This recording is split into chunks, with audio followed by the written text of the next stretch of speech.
Welcome to another one. Joel here, Sal, with details, and we've been getting some good comments about the top five, so we've got another top five for you guys today. Raw and uncut.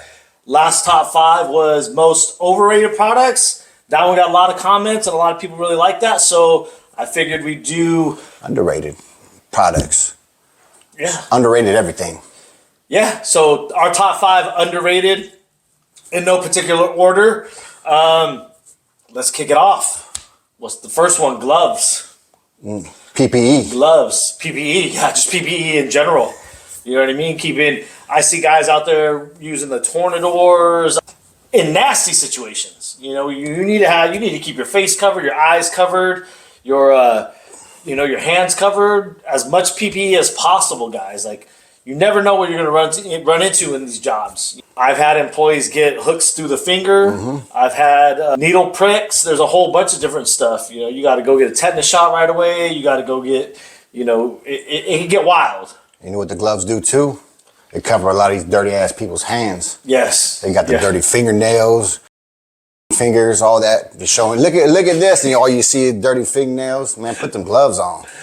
Yeah, you do see guys. I see guys on Instagram. I see guys like doing something like, "Oh man, cut your nails." Weeds? Like, you man, pulling weeds over here. You doing the same job? Like, what are you?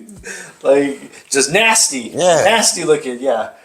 Put the gloves on. Just keep the gloves on. The gloves come through when you don't have a vacuum handy. Just go ahead and pile it up with the gloves. We did that today. We did today. We had a little, some little pet hairs. Just got it all in a little pile. Said, "Yo, Sal, come hit this area when you're ready." No brush, just glove. Yeah, the gloves hold it down with the pet hair. So, so gloves, PPE in general, but specifically gloves. I put on here for the top, in the top underrated, because I see a lot of people not wearing them. I don't like wearing gloves all the time when I'm doing corrections. Like if I'm using the rotary, there's a tactical feel that I like to have when I'm using the rotary. It kind of lets me feel the pressure and what's going on a little bit more. I don't know if it's a visual or a mental thing, but in my opinion, not using gloves for that type of work is better for me. I got to feel for the paint. I need to feel for temperature on the panel. I'm feeling for, if I'm knocking down orange peel, if I'm sanding, that type of work, I don't really use gloves for, because it is, you need your feel, you need the sense of touch.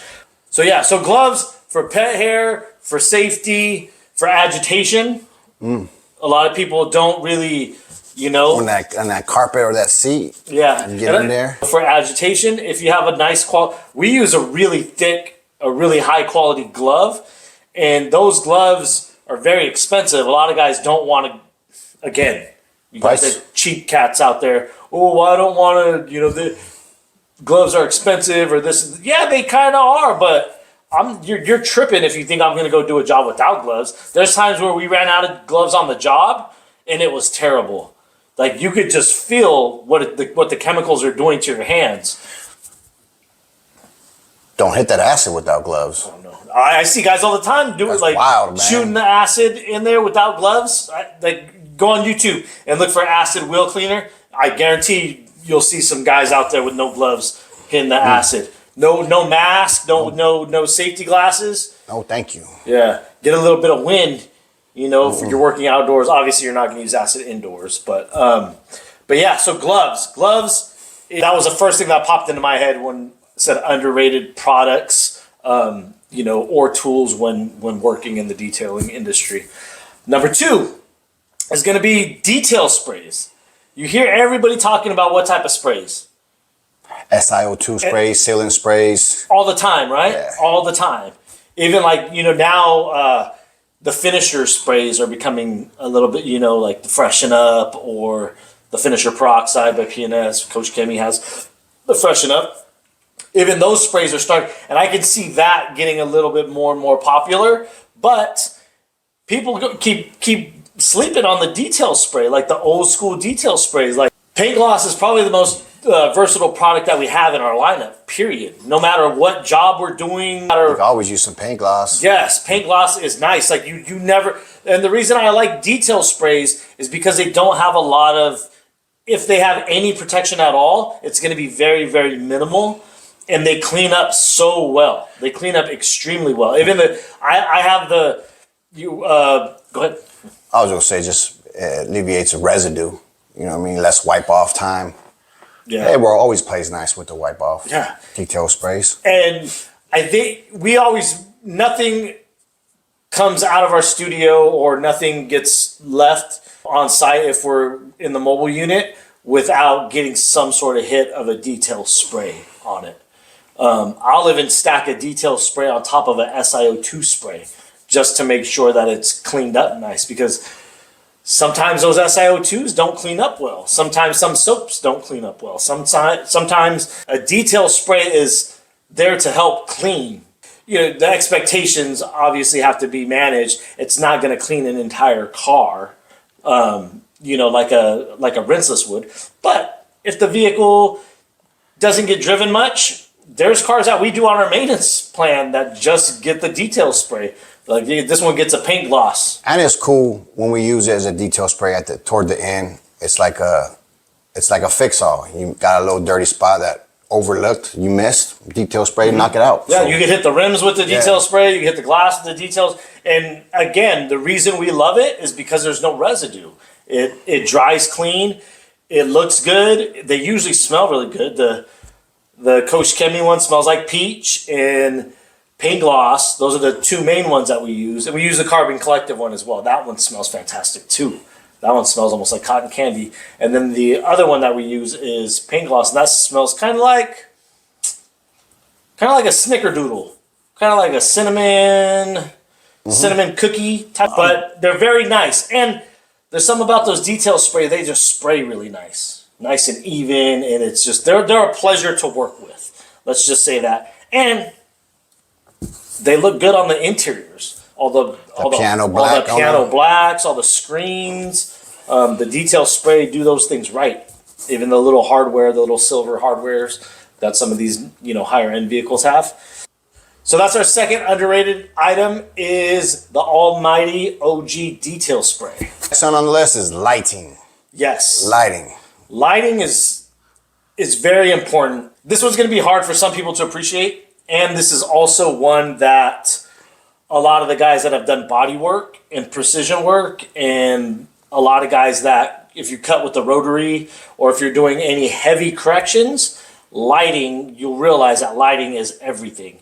We use lighting in a lot of different ways for our business, but on the vehicles, I have a good eye, but Sal has had challenges with corrections because he's not able to see some of the things that I see. You pretty much need really directed lighting when it comes to that. You need to be able to see. We use diffused lighting. We use a lot of things are backlit. We use aerial lighting. We use different color temperatures. So there's a whole bunch of different uses for the lighting that we do. We even use a different type of lighting when we're checking for high spots. The longer Sal works with me, the more he's learning about lighting and the more he's studying and kind of being able to read the panels and read what's going on with the lighting. And he's starting to appreciate the lighting. How do you feel the studio compares to being maybe in other places? We were in a shop a couple weeks ago. How do you feel the lighting in the studio here is compared to other places that we go? It's night and day. What's good about the lighting, you get to isolate it. Like if you're working on one spot, we get to change the whole lighting. Okay, this spot's the most tore up. We're focusing on this, and you're able to see and pretty much in every angle. Yeah, and that's why I like it. Like you said, people aren't going to appreciate. If you're not doing that type of work, obviously, you're not going to need. You may lighting. not need it, yeah. But if you're getting down dirty with the cutting and all that, I'm sure everyone that does that work, you guys could agree. Yeah. If you're not doing it, you don't got to worry about lighting. The sun's just fine. Yeah. Talking about lighting, also that's another area, where say if you're at a shop and you don't do certain things in the shop, like in our studio, we don't use a tornador.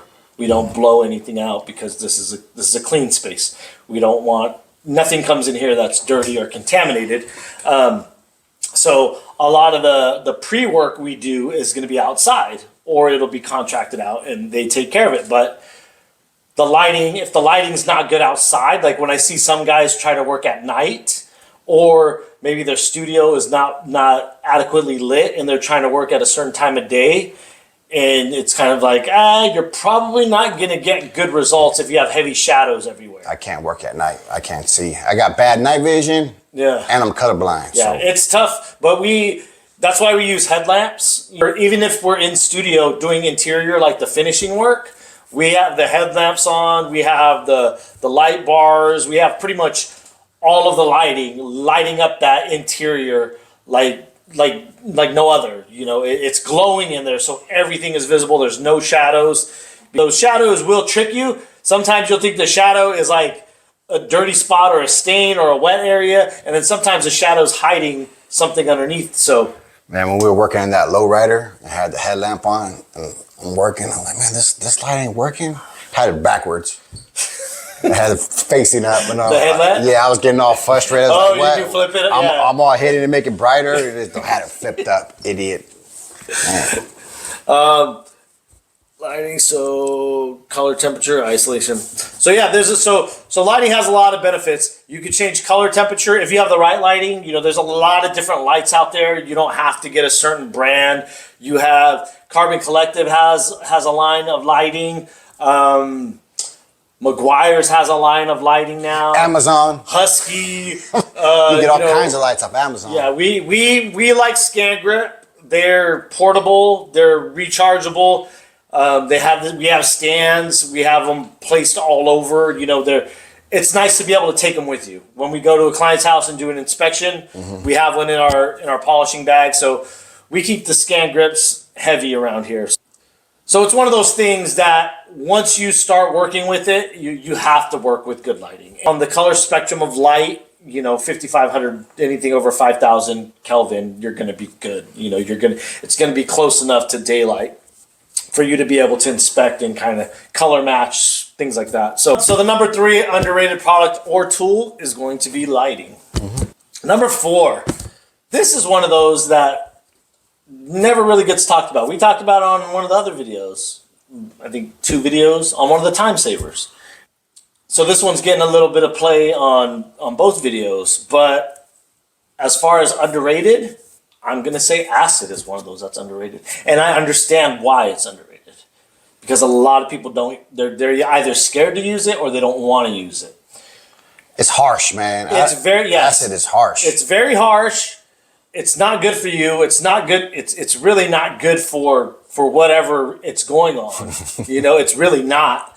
And then it's not good for the environment. It's dangerous. It could tear some stuff up. You could cause some big damage, big time. You could cause some big time damage with acid, but you can also save a lot of time and you could clean up work that just can be terrible without it.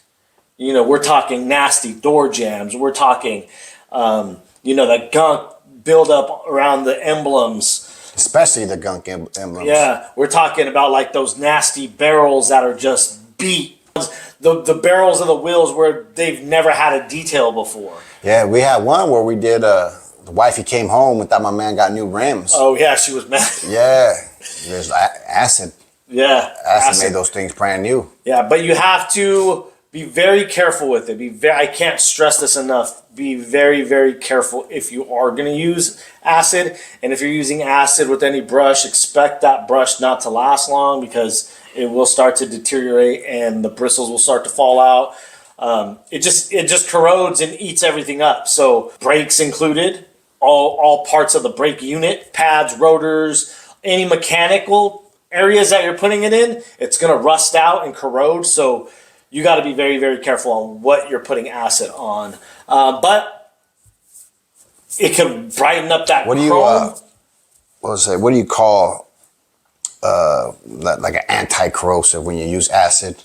What do you make sure you go through and hit it with the rust inhibitors and stuff like that? Yeah. Every time we use acid, we make sure we got the rust inhibitor on deck after. We'll either put that on right after or sometimes I'll put it on before. You know, I'll hit the whole section of and this was something Sebas talked about, he did too. I'll put the brake. I'll hit the whole brake and everything with brake buster, and then I'll go around with the acid and maybe spray the barrel. Try not to hit that area, so I know there's something that's on top of it that's going to kind of help it out. Little barrier. Yeah, kind of something to not be straight acid on those mechanical parts. It brightens up chrome like crazy. You could use it for water spots. But again, you can't put it on hot surfaces. It will ruin windows. It'll chemically etch them to where the window just has to be replaced. There's no bringing it back. Yeah, if you want to make an impression on a beat up old car, Acid on deck. You go around with the acid. You hit those bumpers. You hit those grills. You hit. And a little tip right here, guys. What we do is hit all the chrome, and then I'll shoot over the foam over it so it's still working it a little bit, but not to the point where it's crazy because we have the foam over it. A little dilution added. Yeah, and then we'll go through with our brush and kind of go at it, and then when we're done, it's usually a wrap. And then again, we go through with our detail spray at the very end, and we're good to go. Acid, I feel, is underrated and underutilized. I'm starting to see people do a little bit more acid here and there, like very low quantities of acid. And I understand why people don't want to use it. It's a very industrial grade chemical, so it's not something that you want to be. You don't want to store this in your household. You don't want to. It's a lot of places won't even ship you acid. You go through some triggers. With some acid, yes. You better have some triggers on deck. Yes. Extra ones. Because even the acid resistant triggers, pump sprayers, all that, like acid will tear all that shit up. It's not gonna, acid just tears everything up. So don't be putting that in an expense. Don't be putting it in the Marilex thinking, it says acid resistant. Trust me, they're not. So that's number 4, acid. Number 5 is going to get us into some shit. I already know it is. Because some of these cats about this subject are real crazy. They're real nerds. The water guys are nerds. Yeah, straight nerds. So water softeners are very, very underrated and underutilized. And for multiple reasons. And here's the thing. We made a video back in the day, and I shouldn't have titled it DI water. I should have titled it filtered water. I think I changed the title to spot-free water. So here's the thing when it comes to washing cars. You don't want spots. Spots are a nightmare. Did you ever work with me when have we ever gotten spots on anything and that's not fun? Yeah, we have. Yeah? At the very beginning. Yeah, and that stuff's not fun. Removing water spots is not fun. You need to have some type of water softener, DI system, something that doesn't spot the water up. When I started to really look for solutions, everything was big, bulky. You had to add stuff to your water lines and this and that, different shutoff valves. I didn't want to deal with any of that junk. I like my stuff clean, organized, in order, and I wanted something portable. So I come across this unit, and I'm looking at it. I think, did you find it or me? You did. I did. And so I send it over to Sal. Sal starts doing some more research on it, starts looking it up, starts to see, okay, well what do we do with this? Turns out it's a water softener. We read up a lot on it, read a lot of reviews on it.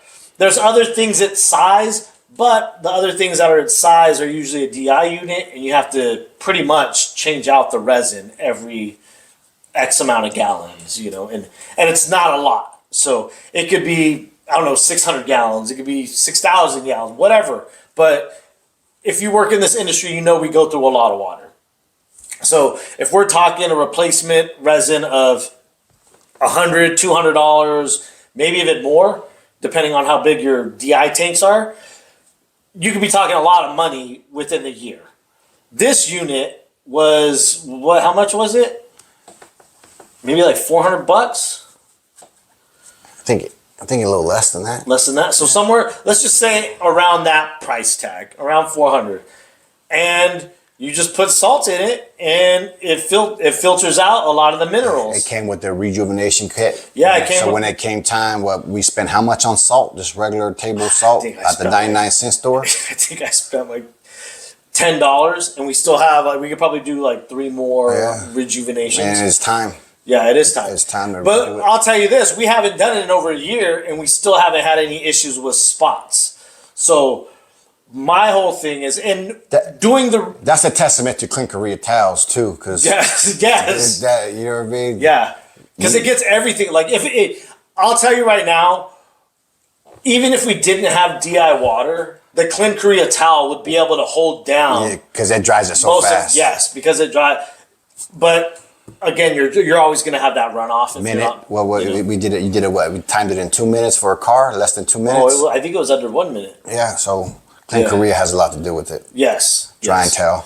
Yeah, but with this system, we've gone over a year with doing a rejuvenation, and it's still kicking. And before water even goes through our water softener system, we have another filter on top. So it's filtered one time, that's getting out a lot of the deposits. Then it's going through the filtration system one more time. So we're hitting it twice and saving a lot of money. DI water could be expensive. They're charging how much a gallon at some of these places? I don't know. I don't know either. But What do you guys pay for DI? it's too much, whatever it is. So, and I know some of you guys are going, oh, it ain't too much money. But who likes having to go somewhere to go get DI water? Or wait for a return drop off because guys do that too. Yeah, you could do the, what is it, Culligan, the return drop off joint. But either way, and that's not a portable solution either. So I wanted a portable solution because we don't do a lot of commercial stuff. We do a couple fleets here and there, but for the most part, we run with a very small water tank. So with the small water tank, we need a unit that we can hook up anywhere. Now we can hook up this small water softener anywhere, and we could either fill up our water tank or go directly into our pressure washer, and we have clean water anywhere we go. So no matter how many vehicles or how big the job is, we can handle it. It's not an issue. And just talking money savings, it's a fraction of the price. And on the other side of the coin, do we wash cars and leave them? No, we don't. We dry the cars, we hit them with the detail spray. Our fleet work, we don't, all we dry is the windows, and we dry The chrome. and the mirrors. That's the only thing that we dry on those vehicles. And those don't spot up either. We do those monthly, and we don't see any spots. We don't see any issues with any of this stuff. So no complaints from the clients. Everything's good to go.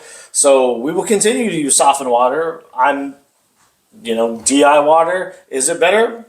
I'm sure it is, but now we're talking a difference of, and let's be very transparent here. If we're doing, say, $1 million car that's going to Pebble Beach, or a classic vehicle that's going to a show and it's already won awards or something, and expect anywhere where a car's expectations are high or it's a high value vehicle, we're not using pressure washers on that to begin with, period. We're hitting distilled water, some O&R. Yeah, we're going that route. Rinseless, all that stuff. Yeah, so when people are like, oh yeah, you're gonna not hit it with DI water, there's guys out there not using DI water, period. Yeah, they're getting down. They're getting down. It's not impossible. So I know there's a lot of guys that don't have DI water and haven't ran with DI water, but DI water or softened water, I would say that's probably up there on the list of number one. If you're mobile, if you're doing this in the studio, you can get away with it, but we all know water channels. Certain cars, it channels in different directions and it falls off in other areas on each car. Pretty much every car below the rearview mirrors or below the side mirrors on pretty much every car. You get that dripping and you don't have DI water, or softened water, you're gonna have That nasty white streak. yeah, and that thing is gross. So I always suggest, and I tell people, one of the top 3 things you need to do ASAP is get some sort of streak or some sort of. The first thing I tell guys when they start detailing, if they're not going to be strictly rinseless, is to go with some type of spot-free water, whether it be softened water, whether that's softened or DI, it doesn't matter. It's just going to save you a headache on the back end. Because polishing out water spots, that'll easily double your time on a job, on an exterior, for sure. Nobody wants to polish when they don't have to. Mm-mm. That's 5 already? That's 5, right? Yeah, that's 5. That's 5. Sal got some extras. Yeah. Sal got some extras we want to talk about too. This is what, a tool product? I think underrated product is having a workstation, whether that be a bench, actual table, so many uses, man. Even just getting the stuff out of a client's car. You got sleeping bags, pillows, groceries. It's something that you could put on. Where do you normally put that stuff? I see some guys having all that stuff on the floor. That's where most. That's put that stuff on the table. Put it on a bench. Put your tools on the bench. Put your tools on the table. Yeah. Matter of fact, you could use that table to your workstation to clean off mats. You know what I mean? You got some people say, can you clean the car seat? Throw that on your workstation. Clean it on the table. So that's very underrated, I think. Very underrated. I see guys in shops who don't have workstations. See guys on their hands and knees, and it's like, hey man, just get a table. Yeah, we've been to a few shops where we're kind of confused. Like there's no countertop. There's no sort of tables. They have tables, but they're put away, and they're doing work, and then there's stuff all over the floor. Like, this doesn't make sense. Like, what do you? You know what's a big eye opener? I think when we have other detailers work with us, and they go, they're doing their thing. They're getting the mats and they put it on the floor. We're like, hey, what are you doing?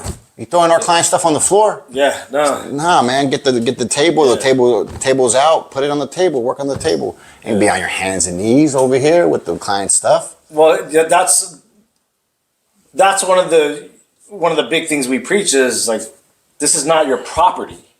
You're working on somebody else's property. If I got a Ferrari and I come outside and my floor mats are on the ground, I'm probably not calling you back again. Because the inside of my car will never be as dirty as that ground. So why are you putting my shit on the ground?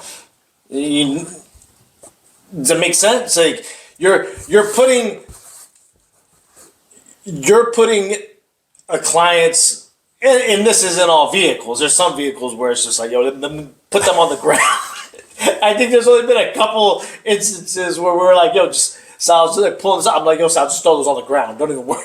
I'm not talking about those. I'm talking about, the regular car or any type of car that's, average or above. Anything that's not a disaster or some type of work vehicle. You treat it with respect. You treat all your clients' if you want to be that detailer, if you want to be the person that they call, if you want to be the one known for quality work, you can't be doing shit like that. And that's an easy fix for you to look professional, for you to up your standards. I see guys on their hands and knees like half the detail. I'm like, you don't got to be doing that. Like, you're over here working on the floor and you're expecting to get top dollar for what you're doing. You're on the floor with the client's property. Like, what kind of look is that for you? What kind of look is that for the industry? And you're complaining, they don't want to pay me my prices. Yeah, I don't want to pay your prices to see my shit on the floor either. So a lot of cats they're not thinking that way. Get a table, man. Get a workstation. Get a table. Get a workstation. They got all kinds of ones they can fold out crazy. Don't lose any space. Yeah, we have 1, 2, 3, 4, 5. In our studio, which is not a big studio, we have 4 workstations plus 2 rolling carts. That's a lot of workstations. We don't go back and forth anywhere. The workstations, two of them are on wheels, so those follow us around. The other ones could be for lighting setups. It could be for polishing pad stations. We have the finishing station. We have the chemical station. We have the fill station. We have wet and dry station. Yeah, wet and dry station. We have a folding station. So we have all these different stations, and they're all interchangeable. You could use them for different things. But stations are very, very important to being organized and to maintain a professional look, especially when you're in the field. Even when you're in a shop, nobody wants to go to your shop and see you on your knees scrubbing stuff on the ground that has oil and stuff on it. The ground's dirty. It's not clean. So I don't know what some of you guys are doing out there. Get a workstation. Make it easy on yourself. That sums it up, man.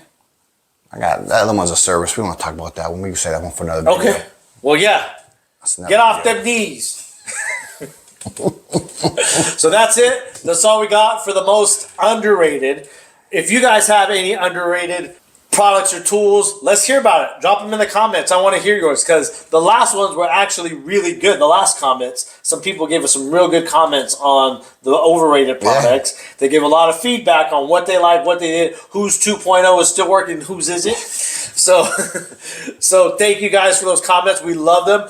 But let's hear what you have that's underrated, because these underrated ones tend to be the game changers that a lot of people are sleeping on. Or like I said, a lot of them I slept on the water softener for a few years, and I slept on the detail spray for a few years. And those things, those are like my staples now. Now I can't imagine doing the job without them. So let's hear your guys' comments, your guys' favorite underrated tools or products, and we'll catch you guys on the next Top 5. Thanks for tuning in.